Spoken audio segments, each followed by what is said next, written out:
Bom dia, salve Maria. Aqui vos fala o Dr. Yuri Maria. E hoje nós vamos continuar uma aula de religião, de direito canônico, de catecismo básico, que eu vejo que é uma coisa urgente dos nossos meios. E hoje é sobre a religião. Então aqui eu não vou falar nada inventado por mim, nenhuma teologia nova, só vou informar o que esses autores aqui autorizados pela igreja, o que eles ensinam. Então, a bibliografia que eu estou utilizando aqui, dentre outras, né, que eu posso citar, mas essas aqui são as básicas mesmo.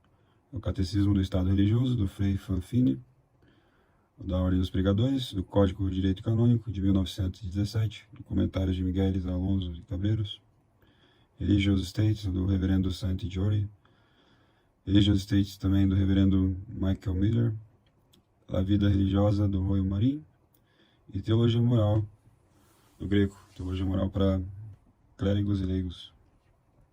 Eu acho que com isso tudo aqui você já tem uma boa base para entender o que se está passando pelo sede-vacantismo no Brasil. Então, vamos por partes, começando com o Estado religioso.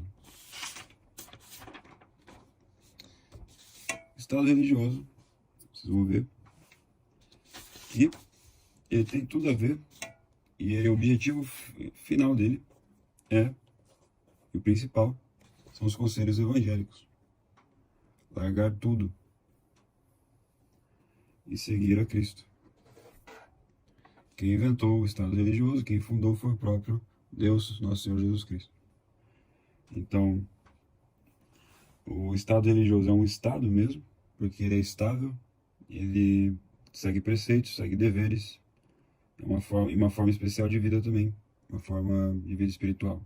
A gente sabe que tem 4 estados na igreja: o estado eclesiástico, o estado religioso, o estado conjugal e o estado de celibato no mundo, celibato voluntário.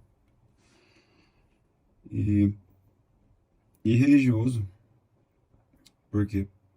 Porque a pessoa se consagra totalmente a si mesmo ao culto e ao serviço de Deus. Então toda a sua vida e todos os seus atos, uma contínua homenagem a Deus. Por isso que é um estado religioso. Então os elementos essenciais, isso aqui eu falando, não são os elementos para o pessoal não confundir com as coisas que são válidas, né? Os elementos essenciais são a perfeição evangélica, os 3 votos de castidade, obediência e pobreza, e a vida comum, a vida que a pessoa vive sob o mesmo teto e tende isso para sempre, né? E todo mundo que segue o estado religioso segue, a partir das definições das leis positivas da igreja, segue uma regra que a igreja determinou, que é um exercício prático mais seguro e eficaz para alcançar a perfeição. Então o religioso observa os votos e mais a constituição daquela religião que ele entra. Então agora nós vamos para o Instituto e Casas Religiosas. O Instituto e Casas Religiosas, né? Religião, então, significa, aqui, é que a gente vai já entender o que está acontecendo. Religião é igual instituto. O que é um instituto? Você pode procurar no cânone 488. É uma sociedade aprovada pela legítima autoridade eclesiástica, cujos membros fazem votos públicos, pelos quais tendem à perfeição evangélica. Tem que ter isso daqui. O que é votos públicos? Depois a gente vai chegar nessa parte. Mas já adianto, não é um voto feito no Maracanã, com todo mundo vendo. Não tem nada a ver com isso. Vamos ver o que é votos públicos depois. A aprovação da igreja. Por que tem que ter aprovação da igreja? Porque a igreja é que julga a forma de vida religiosa. Se essa forma de vida é realmente boa, conforme o espírito do evangelho. Se essa constituição, própria Constituição pertence também à hierarquia, para saber se é boa ou se é, porque a hierarquia tem essa missão. E também sancionar os deveres e direitos dessa sociedade para com a igreja. Então, por isso que é importante a igreja aprovação da igreja. E está lá, nenhuma associação pode ser verdadeiro instituto sem aprovação de autoridade eclesiástica. Cânone 488. Aqui você já pode perceber uma coisa que está acontecendo muito grave no sede-vacantismo. Quem aprovou algumas sociedades eclesiásticas, alguns institutos, ditos institutos, entre aspas, religiosos por aí? Então, quais são os tipos de institutos? Tem a ordem, por exemplo, ordem carmelita, ordem franciscana, ordem dominicana.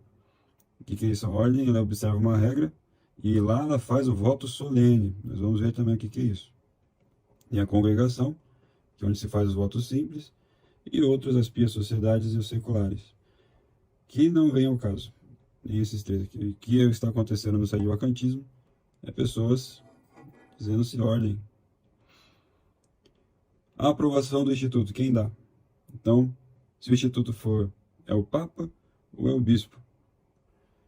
Se o instituto for isento, significa que quem é responsável dele é o Papa. Se não for não isento, então é o Bispo. Ainda tem mais outra característica de cada instituto. Qual que é o ministério dele? Se a maioria que está lá é clérigo, ou se todos os que estão lá são leigos. Né? Os institutos femininos, as freiras, eles já são leigos, leical por princípio já, né? Mas tem institutos masculinos que são só leigos, e às vezes é permitido só ter um padre lá, um sacerdote lá, né? E tem ainda o gênero de vida. Se ela é contemplativa, se aquele instituto é de vida contemplativa, ou seja, eles vão fazer adoração e reza mais, né? Se ela é de vida ativa, por exemplo, ajudar as pessoas, os enfermos, e etc. Ou se ela é mista. Um exemplo de ordem de gênero de vida mista é da ordem dos dominicanos, que eles ficam 6 meses estudando e 6 meses pregando e fazendo obras. Eles misturam essas duas aqui. Certo? Uma coisa muito importante. Aqui você já vê que tem muito, é uma coisa um tanto complexa. Não é muito simples. E agora nós vamos para o religioso. Então aqui que entra, quem que você está obrigado a chamar de religioso, né? Frei e tal. Religioso é aquela pessoa que faz votos dentro de um instituto religioso. Isso não está no cânone 484. Ele tem que fazer esses votos dentro do instituto. Mas agora depois a gente vai ver quem que vai receber esses votos lá. Divisão. A divisão dos religiosos. Tem os religiosos masculinos, né? Regulares, são aqueles que fazem votos solenes, ou seja, aqueles que fazem votos na ordem, que a gente vai ver depois o que é esses votos solenes. E os regulares são divididos em mendicantes, que aqueles que têm como regra, eles ficam pedindo esmola, eles podem esmolar para seu próprio sustento. E tem os não mendicantes, que estes aí possuem algum bem comum, a qual eles proveem o sustento deles. Isso aí está no cânone 621. Então tem os regulares e tem aqueles que são de votos simples, que são feitos numa congregação, não numa ordem. Dos femininos tem as monjas, que são os votos solenes, e tem as irmãs, que fazem votos simples, que depende também se ela está no instituto, instituto chamado congregação ou numa ordem. Quem governa todos esses institutos religiosos? Como todo católico sabe, o Papa, mas o religioso é mais ainda, é uma coisa mais eficaz. Não que todos os católicos não obedeçam ao Papa. Depois do Papa, a Sagrada Congregação dos Religiosos, que é uma congregação romana, que é derivada do magistério do Papa, ordinário e indireto, né? E aqui que entra, se for não isento, o instituto não isento, quem manda é o bispo. Se for um isento, ou seja, aquele que é do Papa, o instituto criado do Papa, aprovado pelo Papa, então são superiores maiores, que aí são os abades e tudo mais. Então, os superiores do Instituto. Temos o superior geral, que são os superiores maiores. Se for uma congregação monástica, por exemplo, o abade e primaz. Eles são os superiores. Tem os menores, que são o provincial, se dá o nome mesmo de provincial, também, ou visitador. E tem o local. E o local, quem é o superior ali, é o guardião, prior ou superior. Tem vários nomes que eles dão, né? Qualidades exigidas por lei, preste atenção, para o superior maior. Então, superior maior. Às vezes tem normalmente, no sede de vacantismo, normalmente você espera que seja um bispo, né? O superior maior de qualquer religião. Mas por aí a gente vai ver que tem gente que se autodeclara superior maior, já abade, né? Então, qualidades exigidas por lei para o superior maior. 40 anos de idade. Se for mulher, 30 anos. Mais 10 anos de profissão religiosa. Cânone 504. Óbvio, como é que vai ser um superior maior uma pessoa que acabou de começar a religião? Como você vê por aí. E tem que ser nascido de um matrimônio legítimo, né? Não pode ser um filho de uma pessoa, um adúltero, né? Tem que ter essas três coisas que a igreja exige. E os superiores menores? Ah, mas ele pode ser superior menor. Tem que também, se for feminino, 40 anos. É o contrário, né? O do superior maior. Se for masculino, depende da constituição da ordem. E normalmente a ordem não facilita muito um superior menor. Eu não vou adentrar em cada constituição, que aí é extensíssimo, né? Mas o superior menor, ele tem que ter, ele só pode ficar no máximo 3 anos no cargo. Então, depois de 3 anos, aquelas pessoas que moram junto ali na comunidade têm que fazer um voto e escolher outro superior. Ele pode, às vezes, ser reeleito, dependendo de cada constituição, de cada ordem. Estamos falando aqui de ordem. Superior maior, esse sim pode ser perpétuo, se a Constituição permitir. E a Constituição tem que ser legitimamente aprovada. Tem que ser o cânone 505. Quais as leis que deve observar o religioso? É obrigado a observar o Código de Direito Canônico. Todos nós. A Santa Sé. Só que o religioso tem que mais uma obrigação, além dessas duas coisas. A regra e a constituição própria daquele instituto. Então, por exemplo, as principais e mais antigas regras. Então, isso aqui é as regras mais eficazes para o religioso atingir a perfeição. Tem outras, mas são mais raras. Mas as principais e mais antigas. Regras de São Basílio, de Santo Agostinho, de São Bento e de São Francisco de Assis. Agora sim, para ser admitido no instituto, para ser validamente admitido no instituto, a pessoa tem que ser católico, óbvio. Isso aqui é o cano 538, tá? Que eu estou falando. E lá você vai ver um detalhe, um pequeno detalhe. São excluídos os que aderiram a uma seita católica.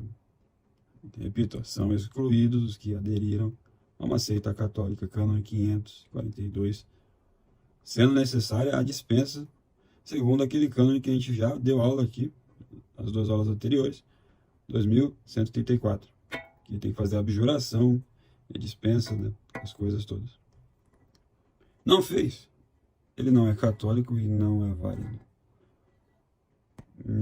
Uma coisa interessante isso aqui. Tem que ser livre. Não pode ser por força, ninguém pode te impor isso. Por medo. Ou induzido, presta atenção, ao erro ou engano. Você achou que entrou numa ordem franciscana. Você achou que estava entrando na ordem carmelita. Você foi induzido ao engano se aquela ordem não é válida, nem lícita, não foi aprovada por ninguém, foi criada do nada, foi feita na mentira, fundada na areia e não na rocha, que é a lei da igreja. Está lá no cânone 542. E detalhe que a excomunhão ipso facto para o responsável. Quem te enganou está excomungado ipso facto. Claro, uma coisa grave, imagina, a pessoa acaba com a vocação, engana uma vocação religiosa, meu amigo. Isso aí é gravíssimo. Quem quiser conferir, cânone 2352. Não seja casado, ninguém pode, é outro estado, matrimônio, né? Não seja fugitivo, uma pessoa que apostatou de uma religião, ou abandonou a religião. Assim, ele estava lá, ele em vez de renovar os votos temporários ou continuar para os solenes, ele, não quero, e foi embora. Então, se ele já fez isso uma vez, ele não pode mais ser validamente admitido no Instituto. E que não esteja sob risco de punição por algum delito grave. Uma ameaça, pode ser no futuro, tá? Então vamos supor, não foi declarado que não sei o que, aqueles mesmos papos mentirosos, por aí, mas essa pessoa está sob risco grave de punição desse delito, né? Vamos supor, a pessoa era da ICAB, da Igreja Cismática Brasileira, a pessoa era do anglicanismo, foi para o anglicanismo, então, e ela não teve a sua dispensa, está sob risco de punição. Para licitude, tem que ter reta intenção, tem que ter vocação. A pessoa realmente quer observar os votos, quer atender ao estado de perfeição. Tem que estar apto também a suportar a observância da regra. Então aqui já fica excluído aquelas pessoas que têm problemas mentais, deformidades, doenças de saúde grave, enfermidades. Tem que ser do rito próprio. Então se você é latino, religião latina. Se você é oriental, religião oriental. Aqui há outros critérios que pode ter algumas dispensas. Que não tenha dívidas a pagar, ou dependentes. Às vezes a pessoa tem um filho ali, um viúvo que tem filho e tal, e ainda não cresceu, e a pessoa tem que pagar várias dívidas. E se a pessoa é candidata ao sacerdócio, se for uma religião que pretende fazer a pessoa sacerdote, as mesmas irregularidades e impedimentos do sacerdócio. Você tem que olhar lá no Código de Direito Canônico quais são as irregularidades e impedimentos para o sacerdócio. Então, se essa pessoa não tiver isso, ela está ilícita. Mas o que importa é mais ainda esse aqui, a validade para ser admitida no Instituto. Vamos então pegar outra aqui.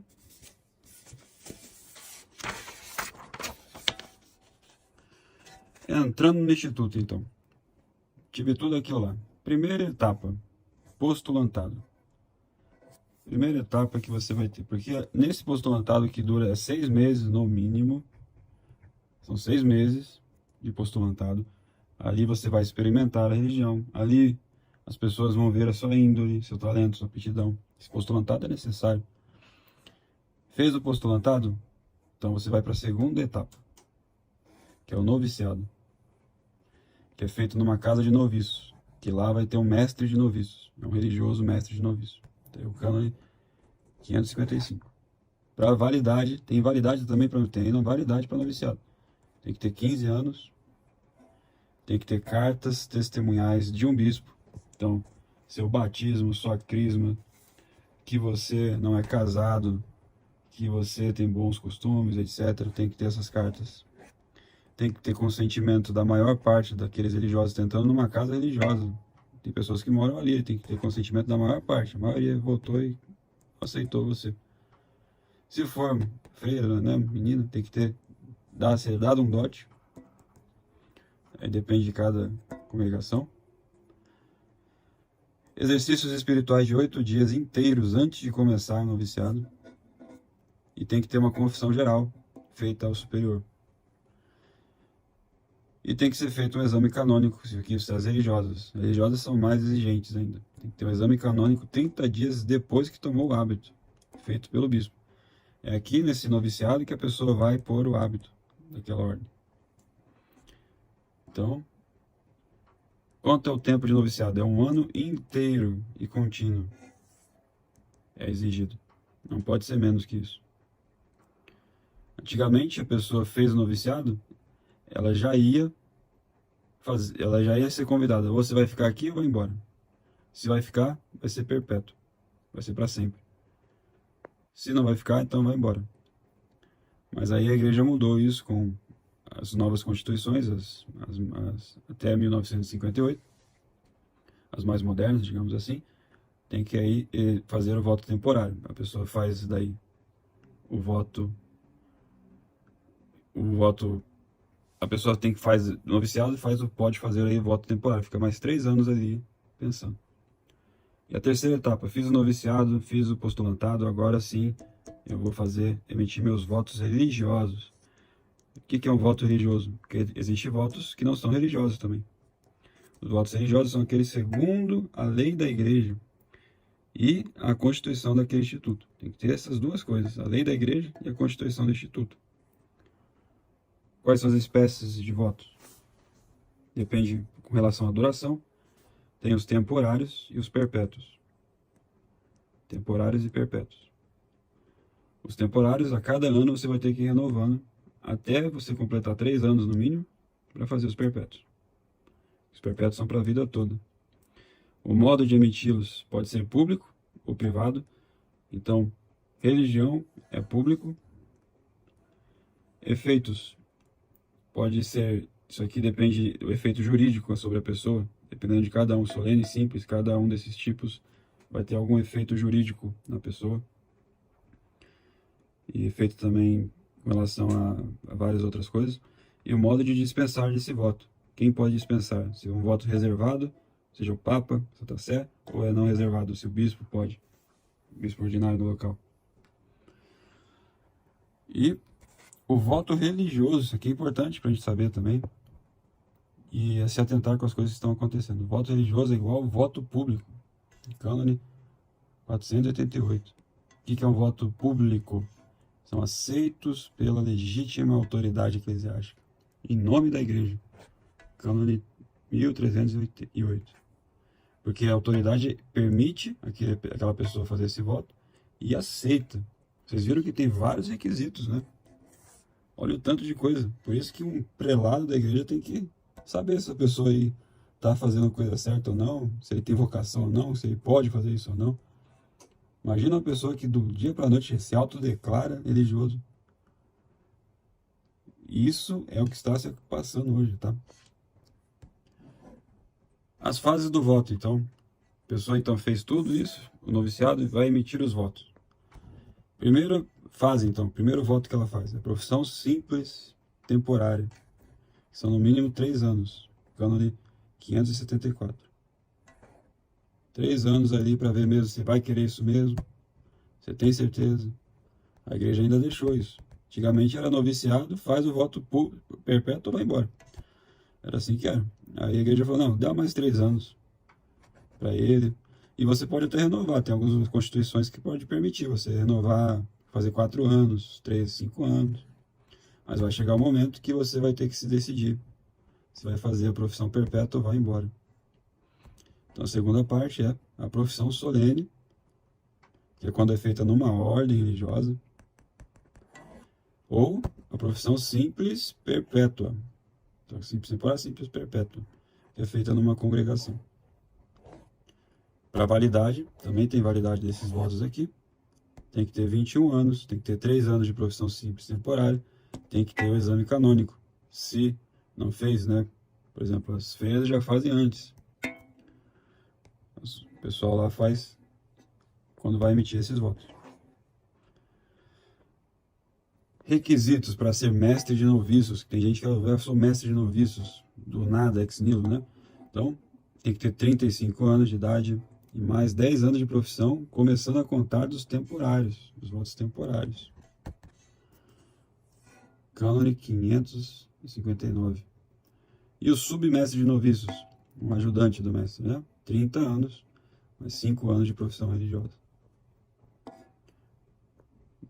Para você ver a gravidade da situação que nós estamos presenciando neste momento, com esses autos declarados religiosos, que aparecem por aí no YouTube, põe uma capa e chama muita atenção. Então, um clérigo que fez profissão fraudulenta, tem até um cânone para isso, a igreja é perfeita, tem até um cânone, já sabia que isso já acontecia, né? Então já fez já o cânone aqui, ó, 2387. Aquela pessoa que se autodeclarou religioso, vestiu capa, falou, sou frei carmelita, frei religioso, franciscano, sei lá, profissão nula. Se ele for de uma ordem menor, ele é expelido do estado clerical.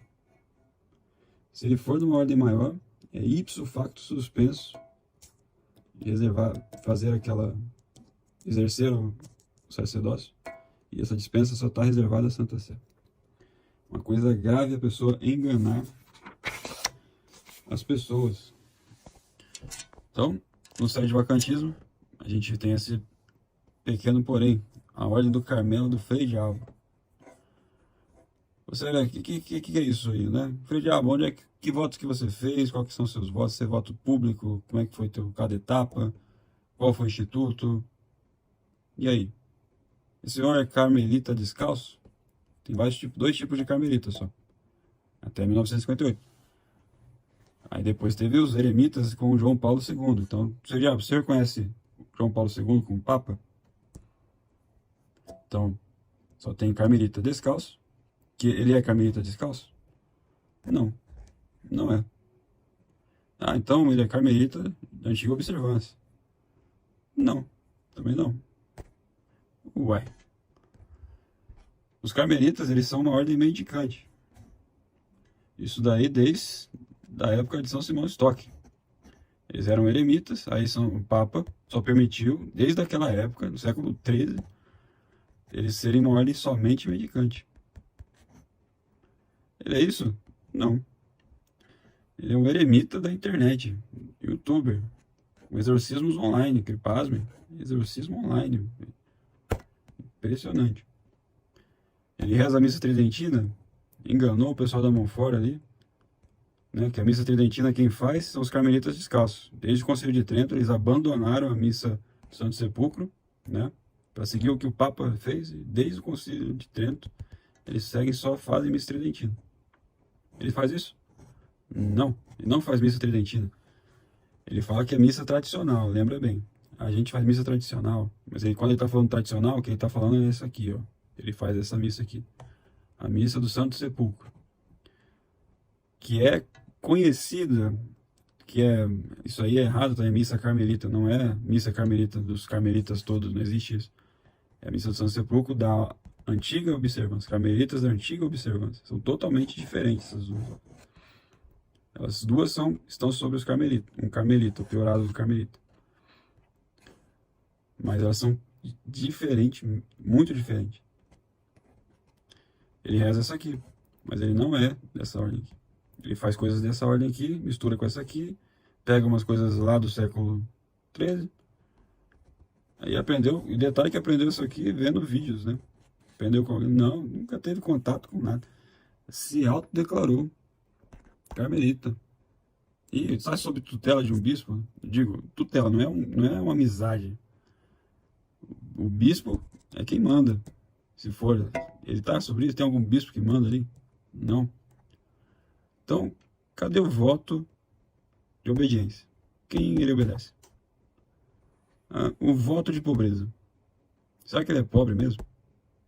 Ele quer pobreza mesmo? Será que ele não briga por terreno, por terras, será? Castidade? Eu não vou falar muito não. E estabilidade também, né? Por que o religioso tem que ter estabilidade? Se ele é eremita, né? Também não tem. Viaja pra lá, pra cá, impressionante. Essa ordem do Carmelo, impressionante. E os católicos estão engolindo. A ordem dos frades menores, que a gente vê por aí. Tem alguma tutela do bispo? Não é amizade, lembra? Tutela. Também não. O superior deles lá. Os votos dele. Você acha que foi válido depois de toda essa aula que a gente fez? Claro que não. Ele fez uma abjuração válida, com 2 testemunhas, com o nome dele verdadeiro. Não. Foi criada por si mesmo. Criou por si mesmo, sim, ainda nem diácono, nada, leigo. Nem ter, né? Impressionante. Fala mentiras públicas sobre sua origem. Ou seja, modernismo, anglicanismo, nada disso quer se falar. Uma Constituição impressionante também. E além disso, ainda lá, se você for lá ver, aceita e convive com monjas carmelitas. É uma coisa impressionante. frades menores como carmelitas e barbaridade. E a Ordem de São Francisco é conhecida pelo voto de pobreza mais radical da igreja. Vamos e vejam lá, vocês. Então, uma outra frase: no hospício também há muitos religiosos autodeclarados priores de ordem. Eu sou Napoleão, né? Lá no hospício você vai ver isso daí. Então, meditem nesse versículo aqui, Carta aos Filipenses, capítulo 3, versículo 2. E essa foi a minha aula breve sobre religião, que eu espero que acorde muitas pessoas para o estado que nós estamos, pelas coisas que nós estamos presenciando no sede-vacantismo. Pessoas vestindo trajes de religiosos, chamando vocações, fazendo tudo sem aprovação de nada e todo mundo aceitando muito bem. Então é isso, salve Maria, bom dia a todo o povo católico da terra de Santa Cruz. Então, somente recapitulando, ninguém pode vestir hábito religioso por conta própria, sem o ser. Criar constituições próprias, inventar constituições que nunca antes existiram na história da igreja. Fundar por si próprio um instituto sem aprovação de bispo, papa. Do nada, somos uma ordem religiosa. E enganar as pessoas, se dizendo prior, se dizendo uma pessoa que tem experiência na vida religiosa. Às vezes a pessoa vai querer ir para aquilo lá e acha que está ali diante de uma pessoa que é religiosa mesmo, de muito tempo, de muita experiência, e quando vê não tem nada disso. O que dizer então desse padre de Voti? Um religioso beneditino de terciário, né? Ainda usando o hábito de beneditino. Será que esse hábito beneditino é válido? Será que essa ordem que ele fez ali é válida? Se ele é terciário, ele reconhece alguém como superior dele e não é do sede-vacantismo. Isso aqui é uma coisa muito interessante. Essa pessoa também não terminou nem teologia moral defeituosa, né? Como ele mesmo disse e como o próprio bispo disse. Interessante. Esses franciscanos padres aí, né, que tem por aí no sede-vacantismo. Mentiu do passado dele. Mentiu. A pessoa está arrependida mesmo do passado, ela iria falar a verdade do passado dela e falar: eu só virei tradicional, só virei sede-vacantista em 2020 para lá. Só fui entender as coisas daí. O que eu fiz antes, esquece, não sabia de nada agora. Mas não, a história que ele conta é como se ele fosse no próprio site, né, dizendo desde 2004 religioso professo. 2004, brincadeira. Nunca foi franciscano. Aquilo que ele tinha lá no Novus Ordo não era nem ordem, era uma coisa criada pelo Wojtyla. E era modernista, não tinha nada de aprovação, não tinha nada, coisa de leigos. Você vê lá o que tinha de tradicional lá, nada. Quando que conheceu o Francis Miller, que é um franciscano assim mais tradicionalzinho, que a gente ainda pode falar muito dele? Só foi em 2020. E foi uma conversa de oi, amigos, entre franciscanos, segundo lá, que disse. Porque depois ele traiu o Monsenhor Dolan. Ninguém falava inglês. Como assim vocês falaram? Vocês foram a mediação? A mediação entre o Francis Miller e eles não foi feita por eles, foi feita por um seminarista, porque eles não falavam inglês. Mas uma mentira. Não terminou teologia. Imagina você indo se confessar com alguém que não terminou teologia. Isso é impressionante. Traiu o Monsenhor Dolan. E o Monsenhor Dolan pediu para todos os fiéis se afastarem, que é escandaloso o que ele fez. E iria causar brigas, e é isso que causou mesmo. O Monsenhor Dolan nunca apoiou o que vocês fizeram. Os votos, como a gente viu, inválidos. Não é uma bagunça. Isso aqui não é uma bagunça que amanhã eu vou aqui vestir um hábito e falar que eu sou franciscano. Não é uma bagunça isso aqui. Seus votos são inválidos. E fraude canônica. Impressionante. É isso que a gente tem que se debater por aí. E acordar as pessoas. Porque às vezes a pessoa, né, muito bom de falar, fala bonito. Chico Xavier também, do Espiritismo, falava bonito, né? Falava lá como atraía muitas pessoas. Nossa, como ele é bonzinho, você está falando mal dele. E ainda mais uma pessoa que veste um hábito, né, beneditino, franciscano, carmelita, vai chamar muita atenção das pessoas, vai comover as pessoas. Como que o que você está fazendo é errado e tal. Impressionante. Para as pessoas, hoje em dia, não existe mais charlatanismo, nem nada disso. E o carmelita do youtuber, né? YouTuber. Esse aqui é impressionante. Essa ordem carmelita dele é uma novidade, é uma coisa impressionante. Criou tudo da própria cabeça. Ele pegou ali, escolheu. Eu gosto daquilo lá do século VII, eu gosto daquilo do século XIII, eu gosto dos carmelitas descalços, do traje. Eu gosto da missa dos antigos observâncias. Eu vou pegar aqui, vou misturar, vou fazer uma mistura, bater no liquidificador e vamos lá, vamos que vamos. Vai sair a minha ordem carmelita eremita do YouTube que fica no celular 24 horas conversando com o mundo inteiro. É isso aí, meu amigo, que a gente vê hoje. A missa dele é proibida, tá? Ele, para todos os efeitos, ele é um padre, supondo que ele é um padre, né? Latino, e não é da ordem da antiga observância. Ele faz uma missa proibida, não é a missa tridentina. É a missa do Santo Sepulcro de Jerusalém, que ele aprendeu vendo em fita VHS. Imagina? Proibida essa missa. Ele leu o motu próprio do Bento XVI, quando ele era lá, e achou que podia fazer a missa que ele desce na cabeça. E ele é autodeclarado prior, né? Autodeclarado prior. Mais uma vez, o que ele estava fazendo lá era uma coisa do João Paulo II. Então, como que ele pode falar que não reconhece esses papas? E segue tudo que eles prescreveram ali, né? E que ele entendeu, que ele leu, né? E ele também nunca fez teologia, seminário, nada. Impressionante. Também não fez abjuração. Não fez abjuração. O que a gente vai pensar disso? Essa é a situação do meio sede vacantista que a gente vê hoje, dessas pessoas que vêm por aqui, pegam um hábito e falam que é religioso, enganam muitas pessoas mesmo. Que essa aula aqui sirva, pelo menos, uma aula básica. Se a gente for pegar as constituições de cada ordem e for ver o que eles estão fazendo ali de vale de vista, vocês vão ficar mais chocados ainda. Se você é uma pessoa que vai entender a religião, não vá para isso, não faça isso, não vão caindo, dando sua vida numa coisa que está baseada na mentira. Não façam isso. Então, é isso. Salve Maria. Bom dia a todo o povo católico da terra de Santa Cruz.